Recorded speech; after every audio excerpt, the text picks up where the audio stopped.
الله الرحمن الرحيم وتلك الأيام نداولها بين الناس صدق الله العلي العظيم সবাই বলি সাল্লাল্লাহু আলাইহি ওয়াসাল্লাম।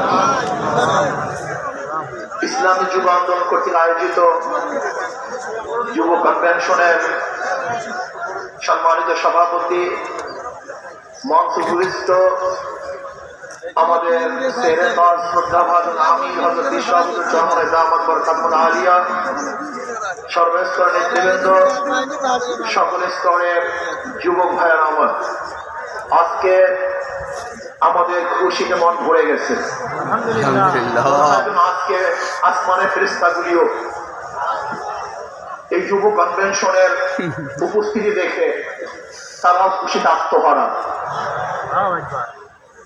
যুবক যদি জাগ্রত হয় তাহলে সেই জাতি জাগ্রত হয়, যুবক যদি জাগ্রত হয় দেশ জাগ্রত হয়, যুবক যদি ভালো হয় সেই সমাজটা ভালো হয়ে যায়, যুবক যদি ভালো হয় তাহলে দেশটা ভালো হয়ে যায়। মনে রাখতে হবে ইসলামী যুব আন্দোলন রুহানিয়তের সমন্বিত প্রয়াস, রুহানিয়ত ও জেহাদের সমন্বিত প্রয়াস, এই স্লোগান মনে রাখতে হবে। রুহানিয়তকে বাদ দেওয়া যাবে না, রুহানিয়তকে ধারণ করতে হবে। ইন্না সালাতি ওয়া নুসুকি ওয়া মাহইয়ায়া ওয়া মামাতি লিল্লাহি রাব্বিল আলামিন। আমার জানি ইবাদত, আমার মালি ইবাদত, আমার আন্দোলন, আমার সংগ্রাম, সরাজি উদ্যানে আসা, আমার সময় দেয়া, আমার জীবন দেয়া, আমার মাল দেয়া, আমার ত্যাগ করা সম্পূর্ণ কার উদ্দেশ্যে? জোরে বলেন, একমাত্র আল্লাহর উদ্দেশ্যে। ইসলামী যুব আন্দোলন সাহাবাদের অনুসরণ করে, সাহাবাদের অনুসরণ ইসলামী যুব আন্দোলন। সাহাবাদেরকে ভুলবেন না, তারাই আমাদের অনুপ্রেরণা।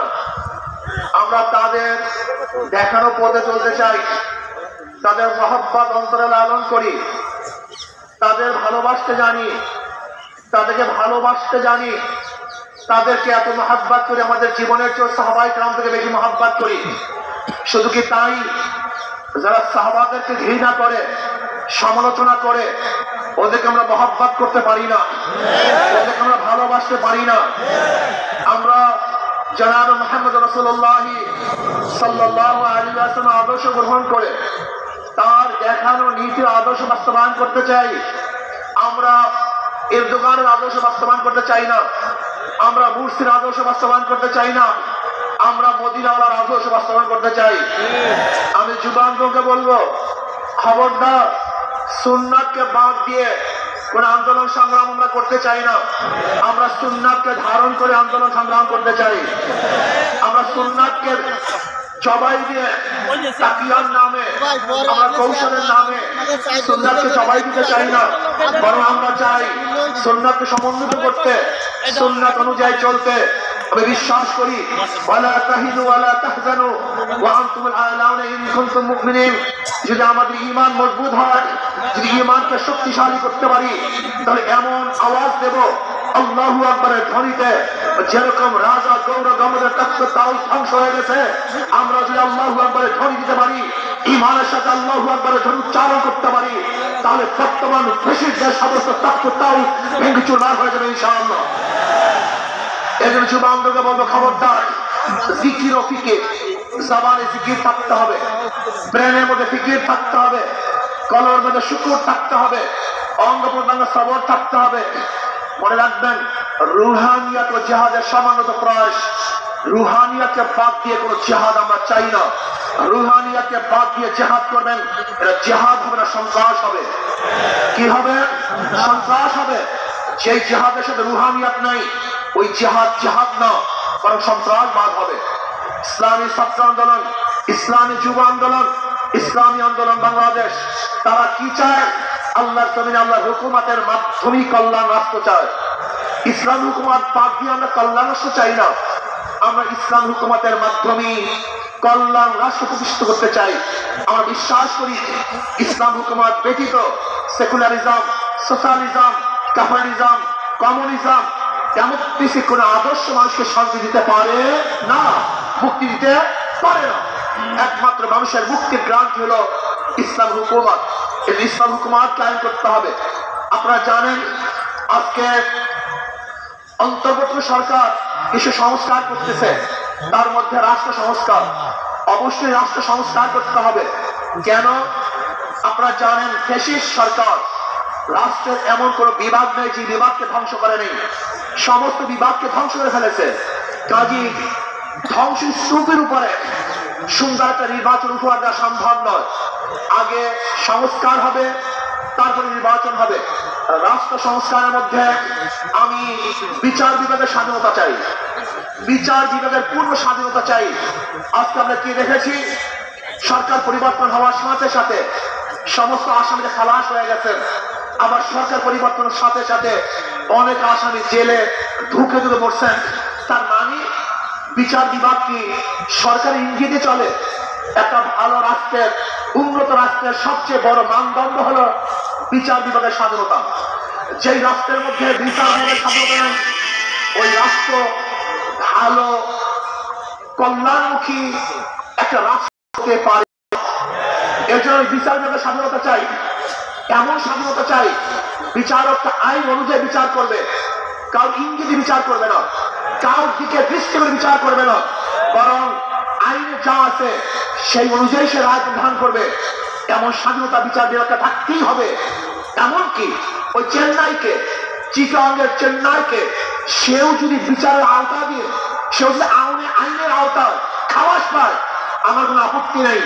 কিন্তু আমিও যদি বিচারের আইনের মাধ্যমে জেলে থাকি, তাহলে আমার আপত্তি নেই। বিচার বিভাগকে স্বাধীন দিতে হবে, কারোর ইঙ্গিতে বিচার বিভাগে চলতে পারে না। যদি বিচার বিভাগের স্বাধীনতা না থাকে, মান হাফেরা হুফেরা, তুমি যেই গর্ত খুঁজবা সেই গর্তের মধ্যে একদিন তুমিই পড়বা। এজন্য বিচার বিভাগের স্বাধীনতা চাই। নাম্বার 2, সংবিধান সংস্কার। আজকে দেখেছি সেখানে প্রায় 505টা আসন রাখা হয়েছে। আসন কম হোক বেশি হোক, কিন্তু সব জায়গায় নির্বাচনের ভিত্তিতে সংসদ সদস্য হতে হবে। মহিলাদের জন্য সংরক্ষিত আসন 100, এটা আমরা মানি না। যে সংরক্ষিত আসন মহিলাদের জন্য রাখা হয়, এটা মহিলাদের সাথে বৈষম্য করা হয়, তাদেরকে দুর্বল ভাবা হয়। আমরা তো কোঠার বিরুদ্ধে আন্দোলন করেছিলাম, যদি আবার মহিলাদের জন্য কোঠা রাখা হয় তাহলে আমরা আন্দোলন সাকসেস হই নাই। আমরা বলবো মহিলারা সরাসরি নির্বাচন করবে, নির্দিষ্ট কোনো কোঠা আমরা চাই না। কোন মহিলাদের জন্য নির্দিষ্ট কোঠা থাকবে না, তারা নির্বাচন সরাসরি করবে। কাজী আমি অন্তর্বর্তী সরকারকে বলবো, মহিলাদের জন্য কোনো নির্দিষ্ট আসন ইসলামী আন্দোলন বাংলাদেশ, এটা আমরা মানতে পারি না, এইটা আমরা চাই না। আমরা চাই দ্বিকক্ষ বিশিষ্ট হোক, একক্ষ বিশিষ্ট হোক, পিয়ার সিস্টেমে নির্বাচন হবে, সংখ্যানুপাতিক নির্বাচন হবে। যদি সংখ্যানুপাতিক নির্বাচন না হয়, পিয়ার সিস্টেমে নির্বাচন না হয়, তাহলে আবার কালো টাকা সরাসরি হবে, বেশি শক্তি ব্যবহার করা হবে, মানুষের ভোট অধিকার প্রয়োগ করতে পারবে না। আমাদের আন্দোলন ব্যর্থ হবে। আজকে জুলাই বিপ্লবে ইসলামী আন্দোলন কি ভূমিকা ছিল আপনারা জানেন। 5ই জুলাই বরিশাল আমরা ঘোষণা দিয়েছিলাম যে ছাত্রদের বৈষম্য বিরোধী আন্দোলনের সাথে আমরা সম্পৃক্ত। শুধু কি তাই, সেখান থেকে শুরু করে এমন কোন আন্দোলন নাই, সংগ্রাম নাই যেখানে আমরা মাঠে ছিলাম না। আমরা জীবনের মায়া ত্যাগ করে রাস্তায় ঝাঁপ দিয়ে পড়েছিলাম।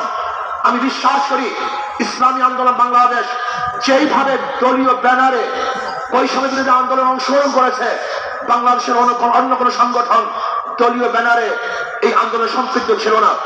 শুধু কি তাই, ইসলামী আন্দোলন বাংলাদেশের যারা শীর্ষস্থানীয় লিডার নেতা, তারাই মাঠে ছিল। কিন্তু যারা বৈষম্য বিরোধী আন্দোলনের বিরোধিতা করেছে, বলেছে যে এই সংগ্রামের সাথে আন্দোলনের সাথে আমরা সম্পৃক্ত নাই, তারা যদি আজকে নতুন ভাবে ক্ষমতা যাওয়ার স্বপ্ন দেখে, এদেশের জনগণ সেই স্বপ্ন পূরণ হতে দেবে না। সংস্কারের পরেই নির্বাচন হবে। আজকে সংস্কার করতে যারা বাধা সৃষ্টি করেছেন, আমি বলবো দীর্ঘ 16 বছর কোথায় ছিলেন? রাত ডাক শুনেই বলবো, বিএনপি আপনারা কোথায় ছিলেন? ঈদের কথা বলেছেন, ঈদের পরে আমরা আন্দোলন করব, ঈদের পরে সংগ্রাম করব, ঈদের পরে সেইটা করব। হাজার ঈদ চলে গেছে, আপনারা আন্দোলন করতে পারেন নাই, কিন্তু ছাত্র জনতা আজকে আন্দোলনের ভিত্তিতে যে অর্জন করেছে সেই অর্জনকে ধ্বংস করার চক্রান্ত করতেছেন। যে বৈষম্যের বিরুদ্ধে আন্দোলন করেছিলাম, চাঁদার বিরুদ্ধে আন্দোলন করেছিলাম, দুর্নীতির বিরুদ্ধে আন্দোলন করেছিলাম, ধর্ষণের বিরুদ্ধে আন্দোলন করেছিলাম, অবৈধ হত্যার বিরুদ্ধে আন্দোলন করেছিলাম, মানুষের স্বাধীনতার জন্য আন্দোলন করেছিলাম, মানুষের মুক্তির জন্য আন্দোলন করেছিলাম। কিন্তু আমরা কি দেখলাম? 5ই আগস্টের পরে আবারও চাঁদাবাজি, আবারও দখলদারি, আবারও দুর্নীতি। না, বাংলাদেশের মানুষ এই চাঁদাবাজি আর দেখতে চায় না, দুর্নীতি আর দেখতে চায় না। যারা 53 বছর পর্যন্ত বাংলাদেশকে পর দুর্নীতি চ্যাম্পিয়ন করেছে, ওই সমস্ত দলকে বাংলাদেশের জনগণ আর ক্ষমতা দেখতে চায় না। বাংলাদেশের জনগণ কি ক্ষমতা দেখতে চায়? ইসলামকে ক্ষমতা দেখতে চায়। বাংলাদেশের জনগণ ইসলামী আদর্শের মানুষকে ক্ষমতা দেখতে চায়। যারা খাঁটি ইসলাম, মদিনার ইসলাম নিয়ে সামনে অগ্রসর হবে, বাংলাদেশের মানুষ তাদেরকে গ্রহণ করবে। মদিনার ইসলামের বাহিরে কোন নব ইসলামকে বাংলাদেশের মানুষ গ্রহণ করবে না ইনশাআল্লাহ। আসুন, ইসলাম হুকুমাতের জন্য আমাদের সাধনা করতে হবে, চেষ্টা করতে হবে। আমাদের আন্দোলন এখন সমাপ্ত হয় নাই, আমাদের সংগ্রাম এখন শেষ হয় নাই, আমাদের যুদ্ধ এখন শেষ হয় নাই। ফ্যাসিবাদের বিরুদ্ধে আন্দোলন করেছিলাম, এখন চাঁদাবাদের বিরুদ্ধে আন্দোলন করতে হবে, দখলদারের বিরুদ্ধে আন্দোলন করতে হবে, যারা দুর্নীতিবাদ তাদের বিরুদ্ধে আন্দোলন করতে হবে, যারা টাকা তাদের বিরুদ্ধে আন্দোলন করতে হবে, যারা দেশকে ধ্বংস করার চক্রান্ত করতেছে তাদের বিরুদ্ধেও আর একবার আন্দোলন করতে হবে। আজকে ভারত আমাদের দেশকে দখল করার চক্রান্ত করতেছে। আমি ভারতকে বলবো, আপনি আমাদের দেশ দখল করার চক্রান্ত করতেছেন, আমাদের দেশের দিকে চক্ষু তুলছেন, আঙ্গুল উঁচা করছেন। আপনি কি জানেন বাংলাদেশের অবস্থাটা কি? আমরা জীবন বল লড়াই করি, বেঁচে আছি, লড়াই করি, পারবো ইনশাআল্লাহ। আমরা জীবন বল লড়াই করেছি, আরো লড়াই করব, লড়াই করতেই থাকবো। যতদিন পর্যন্ত ইসলাম হুকুমত না কায়েম হবে ততদিন পর্যন্ত ইনশাআল্লাহ